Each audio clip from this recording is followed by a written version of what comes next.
Hello दोस्तों यदि आप एसबीआई क्लर्क या जूनियर एसोसिएट का फॉर्म फिल कर रहे हैं और साथियों यदि आप भी ओबीसी हैं, एसटी, एससी या ईडब्ल्यूएस कैंडिडेट हैं, सो दोस्तों यह वीडियो आपके लिए बहुत महत्वपूर्ण है क्योंकि इस वीडियो में मैं आपको बताने वाला हूं कि आपको जो सर्टिफिकेट बनाना होगा, जो सर्टिफिकेट अपलोड करना होगा, सेंट्रल गवर्नमेंट की सर्टिफिकेट अपलोड करना होगा या स्टेट गवर्नमेंट की कास्ट सर्टिफिकेट या फिर ईडब्ल्यूएस सर्टिफिकेट को लेकर आपके सारे डाउट इस वीडियो में क्लियर हो जाएंगे। और दोस्तों आपको जो भी जानकारी देंगे ऑथेंटिक जानकारी देंगे। आपके नोटिफिकेशन में क्या बताया गया है, संपूर्ण जानकारी आपको इस वीडियो में देखने मिल जाएगी। सो दोस्तों वीडियो बहुत महत्वपूर्ण होने वाला है, वीडियो को एंड तक जरूर देखें। और आप भी चैनल पर नए हैं, जानकारी अच्छी लगती है, ऐसे ही जानकारी के लिए चैनल को सब्सक्राइब करना ना भूलें। दोस्तों आपको कास्ट सर्टिफिकेट के बारे में बताना चाहूँगा। आप यहाँ पे फॉर्म फिल करने में और डिटेल्स वाले पेज पे आ जाते हैं। आपकी बेसिक डिटेल्स यहाँ फिल करते हैं। दोस्तों बेसिक डिटेल्स में आपको एक क्वेश्चन पूछा जाता है कैटेगरी में यदि आप ईडब्ल्यूएस हैं, ओबीसी हैं या फिर एससी हैं, एसटी हैं। दोस्तों आप जैसे यहाँ पे यदि ओबीसी क्लिक करेंगे आपके स्क्रीन पर ऐसा मैसेज आ जाता है। आपको यहाँ पे बताया जाता है दोस्तों please indicate your category correctly in the online application form, no change in category will be permitted after submission. आपकी जो भी कैटेगरी होगी एप्लीकेशन फॉर्म में सही कैटेगरी फिल करना होगा।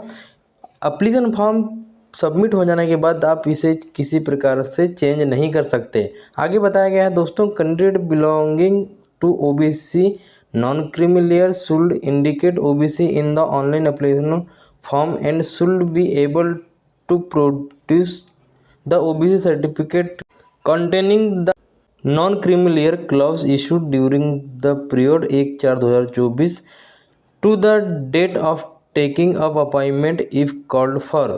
मतलब कि दोस्तों आपका सिलेक्शन हो जाता है, आपको अपॉइंटमेंट के लिए डॉक्यूमेंट वेरिफिकेशन के लिए बुलाया जाता है।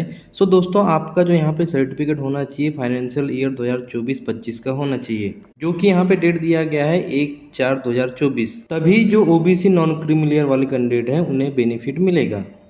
चलिए दोस्तों यहाँ तो एप्लीकेशन फॉर्म की जानकारी तो इसे हम ओके कर लेते हैं। और अब आपको बताते हैं कि नोटिफिकेशन में क्या बताया गया है कि सेंट्रल की सर्टिफिकेट लगाना होगा या स्टेट गवर्नमेंट की। चलिए आपको बताते हैं।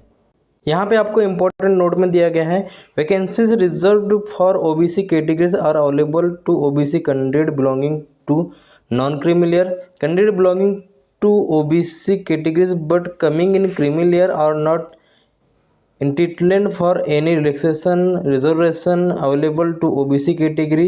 They should indicate their category as general or general as applicable। Friends यहाँ बताया गया है यदि एप्लीकेशन फॉर्म फिल करते समय आप ओबीसी नॉन क्रीमी लेयर के अंतर्गत नहीं आते, आप यदि ओबीसी क्रीमी लेयर के अंतर्गत आते सो आपको यहाँ पे जनरल कैटेगरी के अंतर्गत रखा जाएगा। आगे में सेकंड नंबर में बताया गया दोस्तों OBC category candidate should submit the OBC certificate on the format prescribed by government of India.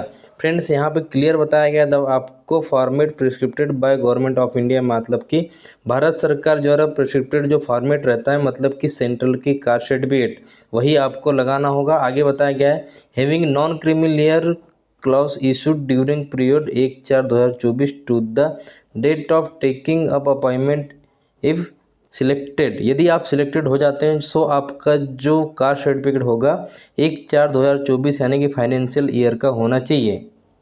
वहीं दोस्तों थर्ड नंबर में जो ईडब्ल्यूएस कैंडिडेट है उनके लिए बताया गया है benefit of reservation under EWS category can be available upon production of an income and asset certificate issued by the computer authorise on the government of India format for the financial year 2023-24 and availed for the year 2024-25 as per the extend guidelines।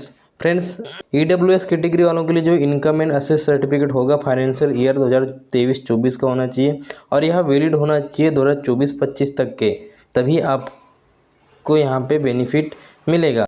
दोस्तों यहाँ नीचे में देख लेते हैं ST SC candidate वालों के लिए बताया गया है caste certificate issued by the computer authorise on the format prescribed by the government of India will have to be submitted by the SC ST candidate during document verification. यदि आप ST हैं SC candidate हैं सो दोस्तों आपको भी यहाँ पे format prescribed by the government of India यानी कि भारत सरकार का ही जो फॉर्मेट है वही डॉक्यूमेंट आप समय आपका चेक किया जाएगा, वही कास्ट सर्टिफिकेट आपका चेक किया जाएगा। तो साथियों इस वीडियो से आप समझ चुके होंगे आपको सेंट्रल की ही कास्ट सर्टिफिकेट की आवश्यकता होगी। आप एसटी हैं, एससी हैं, ओबीसी हैं, ईडब्ल्यूएस कैंडिडेट हैं, आपको जो भी सर्टिफिकेट बनाना होगा सेंट्रल गवर्नमेंट ऑफ इंडिया का ही बनाना होगा, भारत सरकार का, मतलब कि सेंट्रल की कास्ट सर्टिफिकेट ही बनानी होगी। और दोस्तों यहाँ पे जो डेट बताया गया है 1/4/2024 यानी कि फाइनेंशियल ईयर 1/4/2024 से 1/4/2025 तक की इसकी वैलिडिटी रहती है। 1 ईयर की वैलिडिटी वाला ही कास्ट सर्टिफिकेट यहाँ पे आपको लगाना होगा। और दोस्तों हमने आपको एप्लीकेशन फॉर्म में ही बताया कि एप्लीकेशन फॉर्म में भी उस प्रकार से मैसेज दिया जाता है कि आपको सही कैटेगरी और करेक्ट सर्टिफिकेट ही अपलोड करना होगा जो कि कंप्यूटर ऑथराइज से बना हो। सो दोस्तों आज की वीडियो में इतना ही। वीडियो कैसी लगी कमेंट्स करके जरूर बताएं और ऐसे ही हेल्पफुल वीडियो के लिए चैनल को सब्सक्राइब करना ना भूलें। मिलेंगे आपसे किसी और जानकारी के साथ किसी और वीडियो में आपके अपनी यूट्यूब चैनल दीपांक 56 कुछ इन्फॉर्मेटिव में। जब तक के लिए जय हिंद, जय भारत, धन्यवाद।